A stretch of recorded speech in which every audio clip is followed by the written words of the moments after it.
Another important area that home performance contractors look at is the HVAC system, in particular the furnace and the water heater. We want to take a look at this as an opportunity to save energy by perhaps even retrofitting with another furnace or certainly making the existing furnace better, but also we want to make sure that these appliances are not backdrafting. Here we have one of our best scenarios. Our furnace, because we also need to look at the distribution part of the equipment, but our furnace is high efficiency with an efficiency rating of about 95%. It's also direct vent sealed combustion. So the vent system is two 2-inch PVC pipes that bring in outdoor air and exhaust combustion byproducts. That makes sure that any depressurization in the house can never backdraft this vent system. Like a traditional furnace might have a drafting system that would be more like a water heater. So if there was a negative pressure and it was pulling air out, it would suck basically toxic gases from the furnace or the water heater back into the room. The nice thing about a direct vent appliance is that it's so efficient at extracting heat out of the fuel that you can actually vent with a plastic pipe. And so, for example, here we have our exhaust, here we have our intake, and we're getting our combustion air from the outside. We're exhausting the outside simply through this simple plastic pipe. Another thing we really like about direct vent sealed combustion furnaces is that a typical furnace would require combustion air in the area around the furnace. With a direct vent sealed combustion furnace, we can locate it on the interior of the house and seal that room and not have openings to the outside for combustion air.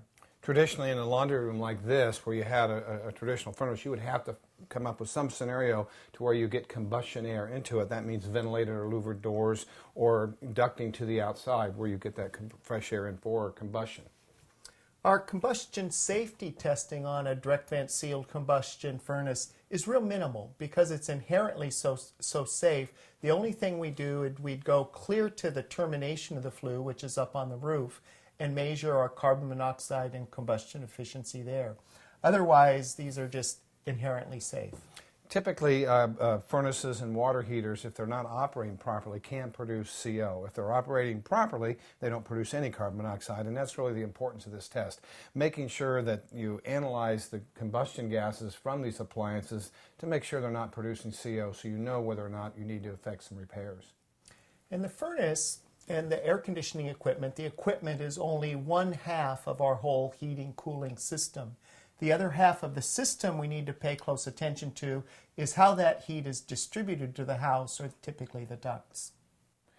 It's interesting, when you look at the standard 30-year-old furnace, it probably has a combustion efficiency around 60 or 65%.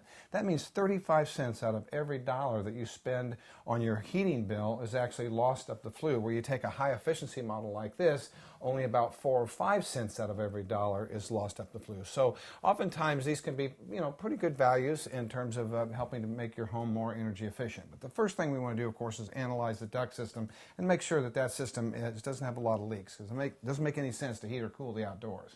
The combination of duct leakage and conductive losses, or how good the duct system is insulated, can account for another 30 to 50% of loss. So we often see the net performance with an old furnace and an old duct system to be down in the 40 to 50% range net.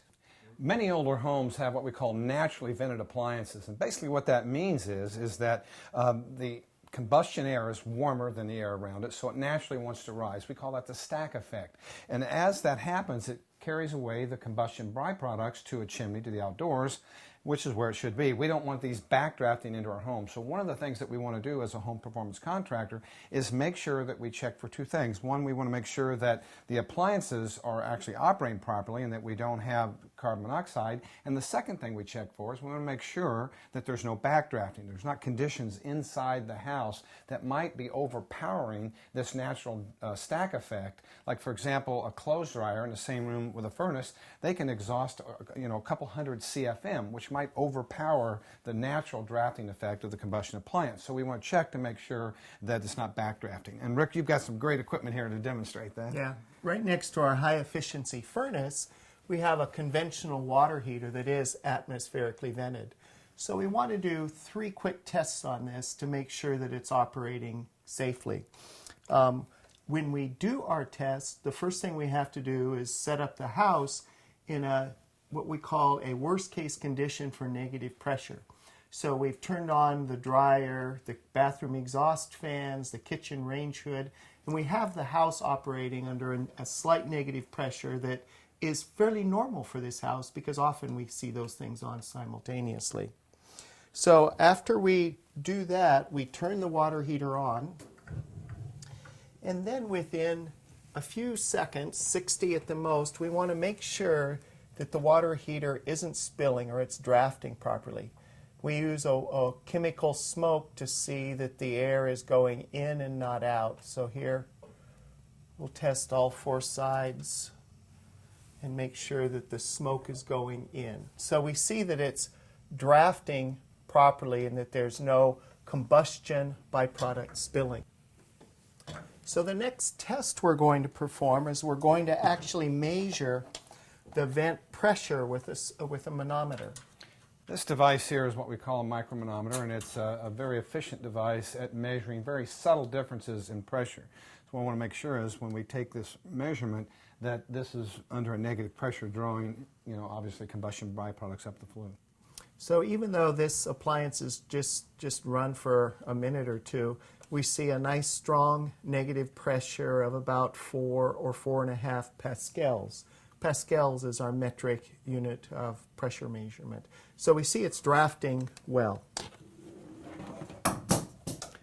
Our next test is really going to be to analyze now the combustion gases. So what we're particularly looking for is any carbon monoxide whatsoever. Another term for that is called CO. So when we do our combustion gas analysis, we need to make sure that the tester is down in the undiluted combustion byproduct. So we have to angle our tester down into the end of the flue on the water heater. That way we're not mixing any potential air from the room in our reading. So it'll take us a little time here for it to equalize. Initially here we're getting a reading of about 3 parts per million of carbon monoxide and about 80% combustion efficiency. Though there's significant storage losses, the combustion efficiency on this water heater is fairly good at about 80%. It's important to note that all combustion appliances are not completely efficient. I mean, there's not any of these pieces of equipment that are 100% efficient. So they all produce some amounts of combustion byproducts, and that's really what we're trying to measure here. We see that the carbon monoxide is stabilized at about 4, so a very good reading, nice and low, and our efficiency is stabilized at about 79% combustion efficiency. So a great performing natural draft water heater. And this is parts per million, by the way. And so, Rick, what's your comments with regards to what kind of levels we should be looking for? Well, typically anything below 25 is acceptable. We'd always love to see 0, but seldom get to see it. So our 3 tests on this water heater all came out fine. Other things we'd be looking for as we're here at the equipment is for any other safety problems, completeness, everything's in alignment. And we'd also check for gas leaks with an electronic gas leak detector. We'd also want to make sure the water heater's appropriately strapped and braced, so I don't have any issues there. And so in summary, it's important to recognize that a home performance contractor does an analysis to determine, what is the current state of the furnace, its efficiency, how well it's drafting and so forth, as well as the water heater, and really start to take a serious look at what makes the most sense for the homeowner. In some cases, it may mean and make sense that it's smart to replace the furnace, in some cases not. But the next phase of this would be to take a serious look at the ductwork and determine what the distribution efficiency is.